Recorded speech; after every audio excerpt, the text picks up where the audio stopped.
증가합니다. 이번 한 주간이 요한복음 11장, 12장을 읽는 주간이었는데 요한복음 11장 내용 전체를 배경으로 하나님 말씀을 증가하겠습니다. 우리는 살아가면서 때로는 도무지 이해할 수 없는 상황을 마주하기도 합니다. 기도를 하지만 막막해지고 상황은 더 나빠지고 하나님을 신뢰했는데 고통은 더 커져만 갑니다. 이런 경험을 해보신 적이 있으십니까?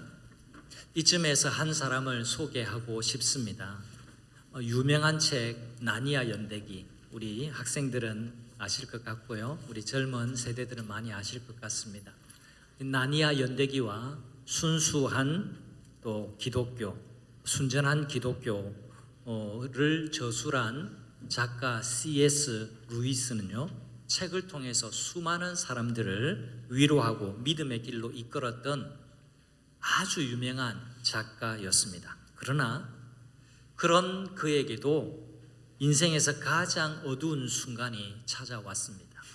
그에게 인생의 가장 어두웠던 순간이 어느 때였을까요? 사랑하는 아내 조이가 암으로 세상을 떠났을 때 C.S. 루이스는 깊은 슬픔 속에서 이렇게 글을 남겼습니다. 한 대목만 제가 인용해 볼게요. C.S. 루이스 자신의 이야기입니다. 내가 하나님께 나아갈 때 나는 문이 내 코앞에서 꽝 하고 닫히고 빗장이 걸리는 소리를 듣는 것 같다. 그리고 그 안에서 아무런 말씀도 없고 침묵이 흐른다. 삶이 무너질 때 느끼는 신앙인의 솔직한 고백입니다. 이런 고백과 반응은 부끄러운 게 아닙니다. 여러분 잘 생각해 보십시오. 우리는 하나님이 아닙니다. 희노애락을 느끼는 연약한 인간이라는 점을 인정해야 합니다. 물론 이 C.S. 루이스는 이 감정과 느낌에만 머무르고 갇혀있지 않고 그 슬픔을 잘 회복한 내용을 책 뒷부분에 또 남겼습니다. 루이스의 글은 있는 그대로의 솔직한 모습입니다. 여러분 실망할 때 있어요, 없어요? 있지요. 괴로울 때 있어요, 없어요? 있습니다. 낙심할 때 있습니까, 없습니까? 있어요. 그게 우리의 모습이라는 거죠. 마르다와 마리아도 가슴이 무너지는 경험을 했습니다. 오라버니 라사로가 병들어 죽어갈 때 예수님께 찾아가서 부탁을 드렸지만 예수님은 왜인지 즉시로 오시지 않고 안타깝게도 라사로는 그만 세상을 떠나고 말았습니다. 그렇습니다. 우리에게 믿음이 있어도 삶의 고통은 현실로 찾아옵니다. 이 현실이 말 그대로 현실로 우리 앞에 나타날 때가 누구에게나 있습니다. 바로 그때 우리 모두 잊지 말아야 하는 진리가 있습니다. 예수님은 절망이 가장 깊은 그 자리로, 그 현실로 찾아오신다라는 사실입니다. 35절 말씀을 보겠습니다.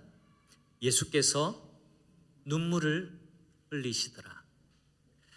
예수님께서 찾아오셔서 그 슬픔의 자리에 오셔서 마르다와 마리아와 함께 울어주셨습니다.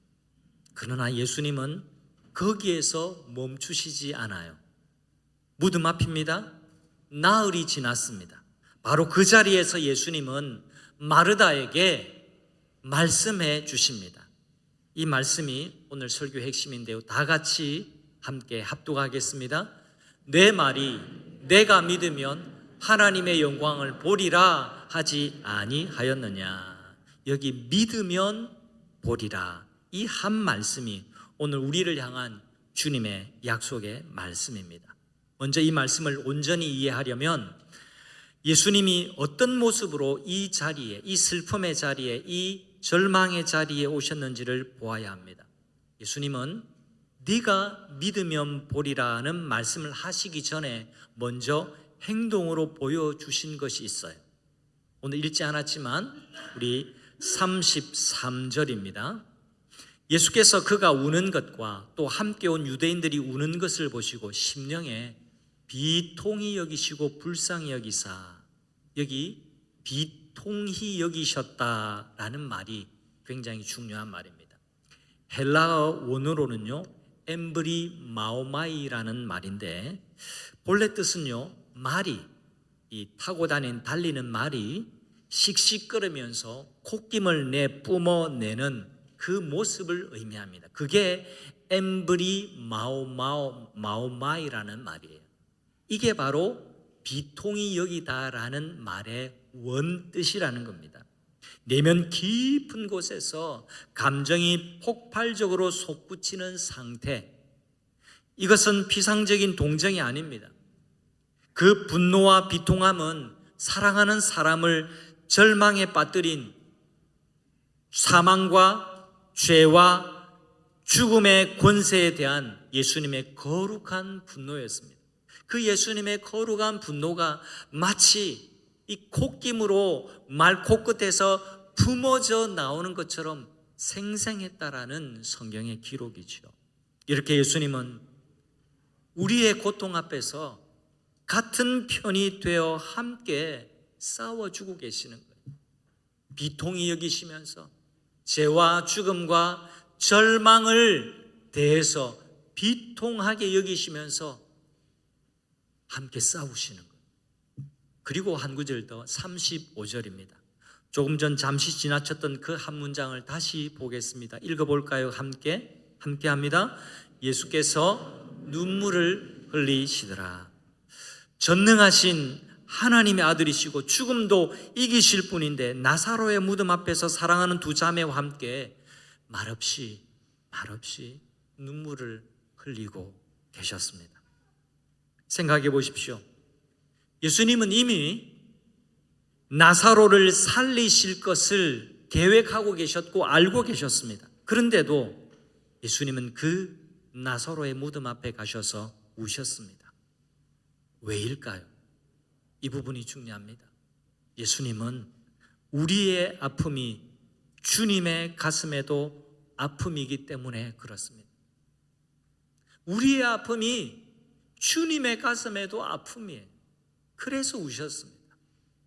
예수님을 너무 멀리 계신 분으로, 예수님을 너무 나와 다른 분, 너무 멀리 떨어져 있는 분으로 느끼신다면 오늘 이 한 구절에서 우리 삶의 현장 가까이, 우리 슬픔 속에 오셔서 우리와 함께 눈물을 흘리시는 예수님을 발견하는 여러분들 되시기를 축복합니다. 우리의 아픔이 주님의 가슴에도 아픔이기 때문에 주님이 눈물을 함께 흘려주고 계시는 거예요. 이 부분이 얼마나 위로가 되는지 모릅니다. 예수님은 우리의 슬픔을 남의 일처럼 쳐다만 보시는 분이 아니에요. 우리의 고통 안으로 깊이 들어오십니다. 우리가 무너지는 그 자리에 찾아오셔서 그 아픔과 고통을 나누시는 분이시라는 것을 우리가 기억해야 합니다. 그리고 더 중요한 것, 울어주시는 것으로 끝나지 않습니다. 눈물의 근원 자체를 해결해 주시는 능력의 예수님이 지금 마르다에게 말씀해 주고 있는 겁니다. 다시 40절 말씀 보세요. 내 말이 내가 믿으면 하나님의 영광을 보리라 하지 아니하였느냐. 다시 한번 읽겠습니다. 내 말이 내가 믿으면 하나님의 영광을 보리라 하지 아니하였느냐. 주님이 마르다에게, 그리고 오늘 우리에게 요구하시는 것은 단 한 가지입니다. 바로 믿음이에요. 그것도 순서가 정해진 믿음입니다. 다시 말씀 보세요. 내 말이 내가 믿으면 하나님의 영광을 어떻게 해요? 보리라. 네가 믿으면 보리라. 순서가 정해졌습니다.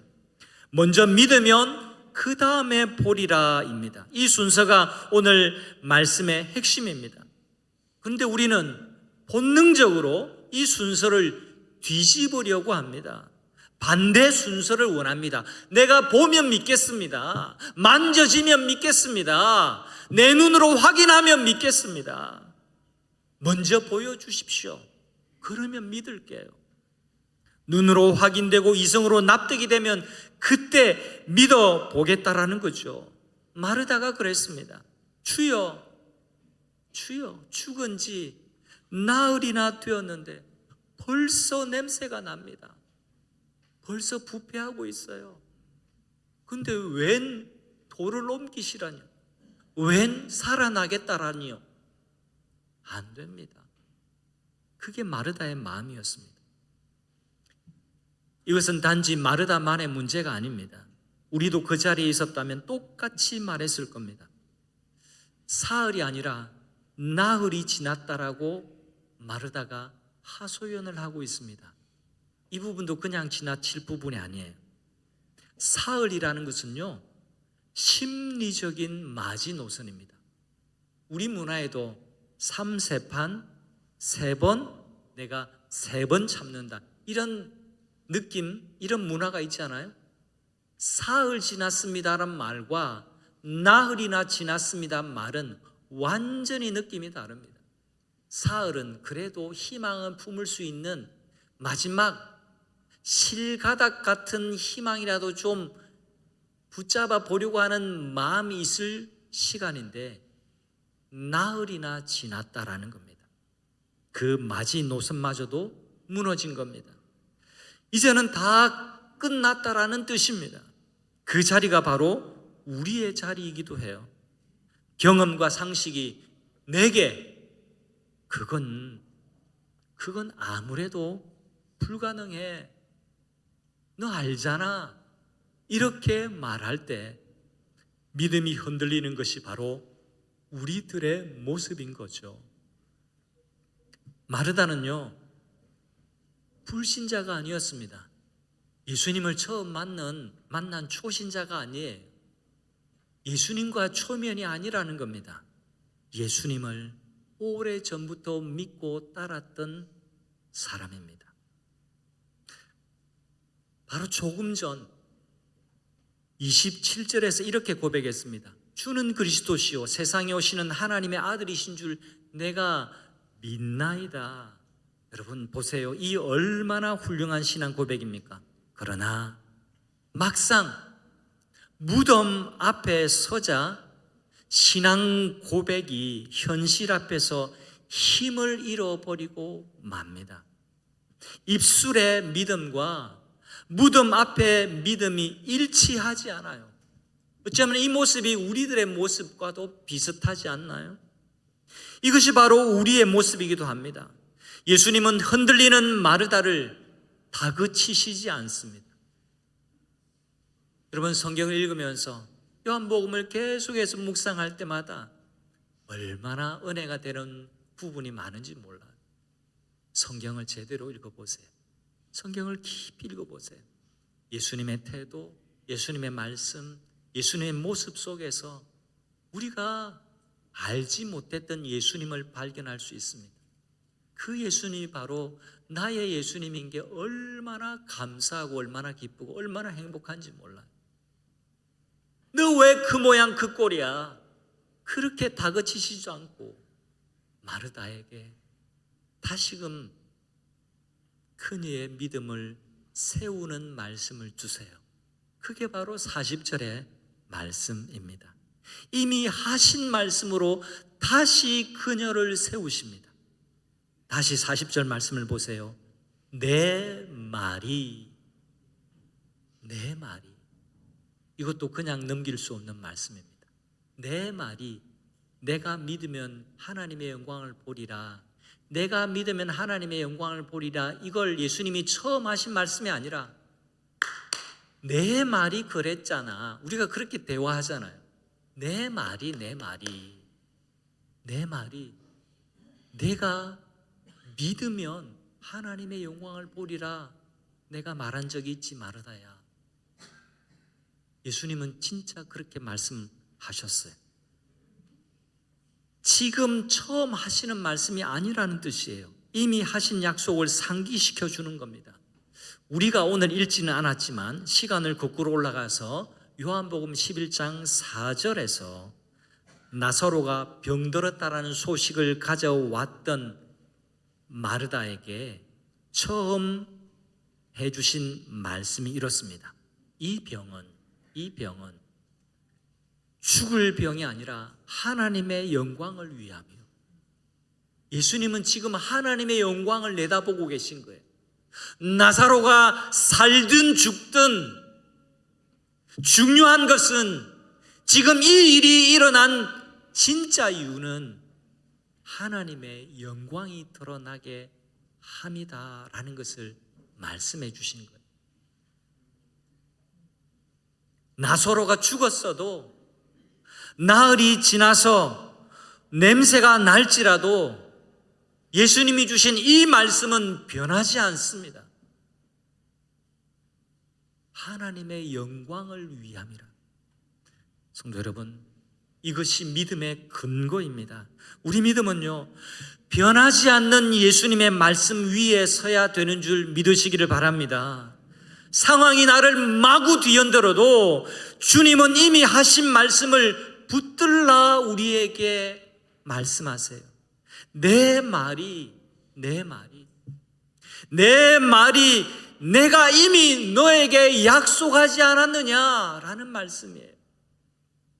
그리고 예수님은 마르다에게 한 가지를 요구하셨습니다. 그게 바로 39절 말씀이에요. 돌을 옮겨 놓으라. 이것이 믿음의 실체입니다. 나사로를 살리는 것은 전적으로 예수님의 권능이에요. 예수님 외에 어떻게 죽은 지 나흘이라 된 사람을 살리겠습니까? 그건 우리의 영역이 아닙니다. 예수님의 영역입니다. 그러나 이 권능이 나타나기 전에 주 예수님은 마르다에게 또 오늘 우리에게 돌을 옮기는 행동을 요구하십니다. 기적은요, 하나님의 영역이지만 돌을 옮기는 것은 우리의 믿음의 영역입니다. 돌은 누구나 옮길 수 있어요. 돌을 옮기는 것은 기적은 아니죠. 누구나 할 수 있는 겁니다. 근데 누구나 할 수 있는 그것을 예수님은 하라고 우리에게 말씀하시는 거예요. 믿음은 돌을 옮기는 것에서부터 시작됩니다. 마르다에게 그 돌을 옮기는 것은요, 말처럼 그렇게 보통 일이 아니었습니다. 냄새나는 무덤의 문을 여는 것, 이성이 불가능해라고 말하는 그 현실을 거슬러서 행동하는 겁니다. 사람들의 시선이 있었고 체면이 있었습니다. 그러나 믿음은 바로 그 자리에서 예수님의 말씀을 듣고 믿음으로 첫 발을 내딛는 것입니다. 여러분의 삶에도 그런 돌이 있지 않으십니까? 아직 옮기지 못하고 있는 그 돌 말입니다. 용서해야 하는데 못하고 있는 돌, 내가 마음을 비우고 이제 내려놓아야 하는데 아직도 미련을 버리지 못하고 붙들고 있는 그 돌, 순종해야 하는데 머뭇거리고 있는 그 돌 말입니다. 주님은 오늘 그 돌 앞에서 말씀하십니다. 내 말이 내가 믿으면 하나님의 영광을 볼 것이다. 사랑하는 아들아, 사랑하는 딸아, 돌을 옮겨 놓으라. 그런데 여기서 질문이 하나 남습니다. 왜 예수님은 나사로가 병들었을 때에 즉각 오시지 않았을까요? 거슬러 올라가서 6절을 보시면 나사로가 병들었다라는 소식을 들으셨지만 이틀이나 더 거기서 머물다가 느지막이 출발하시는 것을 볼 수 있습니다. 뒤늦은 출발처럼 보였습니다. 아니, 아예 외면하시는 것처럼 느낄 수도 있습니다. 그러나 하나님의 계획에는 더 큰 영광이 준비되어 있었습니다. 예수님은 단순히 병을 고치는 것이 아니라 죽음에서 살리시는 부활의 권능을 나타내시고, 그리고 하나님께 영광을 돌리시기를 원하셨던 겁니다. 만약에 예수님이 일찍 오셔서 병을 고치셨다면 그것은 그것대로 놀라운 기적이었을 테죠. 그러나 죽은 지 나흘이나 된 무덤에서 나사로를 나오너라 라고 말씀하시고 나사로를 살리시는 기적은 차원이 완전히 다른 하나님의 영광이었습니다. 혹시 지금 여러분 가운데 왜 이렇게 예수님 응답을 늦게 주시지? 즉시 가주시라고 부탁을 드렸지만 왜 이렇게 이틀을 더 머무시는 것처럼 왜 이렇게 응답이 늦어지고 있는가라고 답답함을 느끼는 분이 계십니까?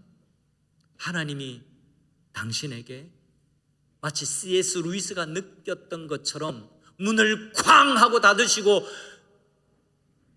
빗장을 걸어 잠그시면서 그 안에서 침묵하고 계시는 것처럼 그렇게 느껴지십니까? 사랑하는 성도 여러분, 그래서 하나님이 우리에게 말씀을 주시는 겁니다. 나사로의 이야기에 귀를 기울여 보십시오. 하나님의 지연은 포기가 아닙니다. 여러분을 포기하셨기 때문에 하나님이 빨리 응답 주시지 않는 것이 아니라는 겁니다. 더 큰 영광을 위한 하나님의 섭리가 있다라는 점을 믿는 여러분들 되시기를 축원합니다. 지금 우리 눈에는 무덤만 보일 수 있습니다. 그러나 우리 주님의 눈에는 이미 무덤에서 걸어 나오고 있는 나사로가 보이는 거예요. 오늘 예수님은 우리에게 동일하게 말씀해 주고 계십니다. 내 말이 네가 믿으면 하나님의 영광을 보리라 하지 아니하였느냐. 이것은 2000년 전 마르다에게만 하신 말씀이 아닙니다. 지금 이 자리에 있는 우리 모두에게 주시는 말씀인 줄 믿으십시오. 여러분에게는 무엇이 나사로의 무덤 같은 상황일까요? 이미 끝난 것 같은 관계, 회복 불가능해 보이는 내 건강 상태, 해결의 가능성이 없어 보이는 이런저런 문제들일지도 모르겠습니다. 경제적인 문제일지도 모르겠습니다. 그 무덤 앞에서 주님이 오늘 바로 당신에게 물으십니다. 네가 믿느냐? 그리고 요구하십니다. 돌을 옮기라. 네가 믿으면 보게 될 거야.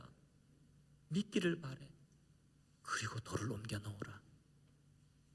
성도 여러분, 믿음이 무엇인지를 잘 이해하셔야 됩니다. 믿음은 상황이 좋을 때 내가 갖고 있는 태도가 아닙니다. 형편이 나아지거나 마음이 내킬 때 하는 동아리 활동이 아닙니다. 신앙생활은 종교 활동이 아니에요. 믿음은 오늘 내 삶의 무덤 앞에서 예수님의 말씀에 순종하고 그 앞에 턱하니 가로막고 있는 그 돌을 옮겨 놓는 겁니다. 내 이성과 경험이 끊임없이 내게 말해요. 불가능해. 그거 되겠어? 안 될 것 같은데.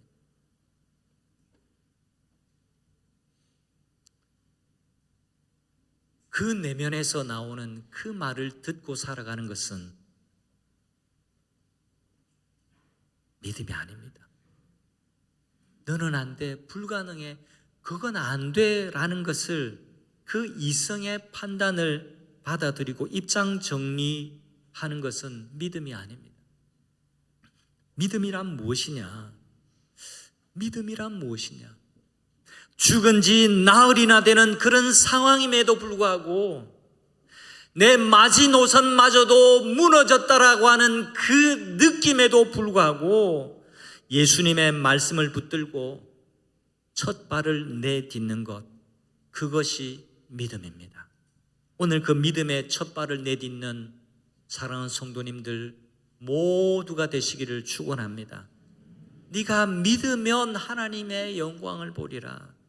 오늘 40절의 말씀을 보물처럼 안고 가시기를 바랍니다. 오늘 설교 다 잊으셔도 40절 말씀이 여러분의 신비에, 마음의 비석에 꼭 새겨져서 잊혀지지 않기를 바랍니다. 믿으면 보리라. 보고 나서 믿는 것이 아니라 여러분 믿으십시오. 믿으면 보게 될 줄 믿습니다. 이것이 믿음의 신비요 복음의 역설입니다. 주 예수님은 지금도 우리의 고통 안에 함께 계십니다. 눈물을 흘리시며 우리 편이 되어 싸워주고 계십니다. 그리고 이 자리에서 오늘도 동일하게 말씀해 주십니다. 내 말이 네가 믿으면 하나님의 영광을 보리라. 한번 따라 하실까요? 믿으면 보리라. 한 번 더 하십시다. 믿으면 보리라. 이 약속을 붙들고 살아갈 때 우리 삶 가운데 놀라운 하나님의 영광이 반드시 나타나게 될 줄 믿습니다. 이 한 주간 이 믿음으로 승리하는 모든 분들 되시기를 축원합니다. 아멘.